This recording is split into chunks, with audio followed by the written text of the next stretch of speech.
ಇವತ್ತು freedom park ನಲ್ಲಿ ನಡೀತಾ ಐತಿ ನಾಡ ಉಳಿಸಿ ಸಮಾವೇಶ. ಈ ಸಮಾವೇಶಕ್ಕೆ ಇಡೀ ರಾಜ್ಯದಿಂದ ಎಲ್ಲ ರೈತರು ಭಾಗವಹಿಸ್ತಾರೆ.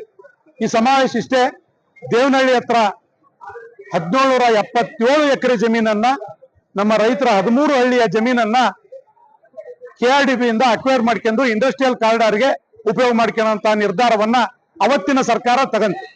4 ವರ್ಷದಿಂದ ಸತತ ನಮ್ಮ ರೈತರು ಹೋರಾಟ ಮಾಡ್ಕೊಂತ ಬಂದಾರ. ಆದ್ರೆ ಇವತ್ತಿಗೂ ಸರ್ಕಾರ ಆ ಕಡೆ ಲಕ್ಷ್ಯ ಕೊಡ್ತಾ ಇಲ್ಲ. ಮೊನ್ನೆ ತಾನೇ 25ನೇ ತಾರೀಕಿಗೆ ಲಾಸ್ಟ್ ತಿಂಗಳು ದೊಡ್ಡ ಪ್ರಮಾಣದಾಗ ಹೋರಾಟ ಮಾಡಿ ಸರ್ಕಾರಕ್ಕೆ ಎಚ್ಚರ ಕೊಟ್ರೆ ಆ ಹೋರಾಟ ಮಾಡೋರನ್ನ ಬಂಧಿಸುವಂತಹ ಕೆಲಸಕ್ಕೆ ಸರ್ಕಾರ ಕೈ ಹಾಕಿದೆ.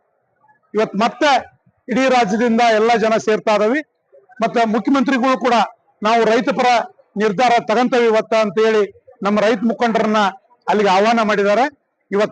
ಇವತ್ತಿನ ತೀರ್ಮಾನ ರೈತ ಪರ ತೀರ್ಮಾನ ಆಗ್ಲೇಬೇಕು, ರೈತರಿಗೆ ಅನುಕೂಲ ಆಗಂತ ತೀರ್ಮಾನ ಆಗ್ಲೇಬೇಕು. ಏನ್ ದೊಡ್ಡ ತೀರ್ಮಾನ ಇಲ್ಲ, ಆ ಭೂಮಿ ನಮ್ಗೆ ಉಳಾಕ್ ಬಿಟ್ರೆ ಸಾಕು.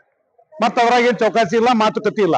ಆ ರೈತರ ಭೂಮಿಯನ್ನ ರೈತರಿಗೆ ಬಿಟ್ಟು ಕೊಟ್ರೆ ಸಾಕು ಅಂತ ತೀರ್ಮಾನ ಇವತ್ತು ತಗೊಳ್ಳೋದ ಬಿಟ್ಟು ಬೇರೆ ಬೇರೆ ರೀತಿ ಏನಾದ್ರು ಯೋಚನೆ ಮಾಡಿದ್ರೆ 4 ಹಣೆ ತಗಂತವಿ, 8 ಹಣೆ ತಗಂತವಿ, 10 ಹಳ್ಳಿ ತಗಂತವಿ, 3 ಹಳ್ಳಿ ತಗಂತವಿ, ಇವು ಯಾವುದಕ್ಕೂ ನಮ್ಮ ರೈತರು ಒಪ್ಪಲ್ಲ. ಒಟ್ಟಾರೆ 1777 ಎಕರೆ ಜಮೀನನ್ನ ಬಿಟ್ಕೊಡ್ಬೇಕು ರೈತರಿಗೆ. ಇಲ್ಲದೆ ಹೋದ್ರೆ ಇಡೀ ರಾಜ್ಯದ ರೈತರನ್ನ ಎದುರಿಸುವಂತದ್ದು ಪರಿಸ್ಥಿತಿ ಸರ್ಕಾರಕ್ಕೆ ಬರ್ತದೆ.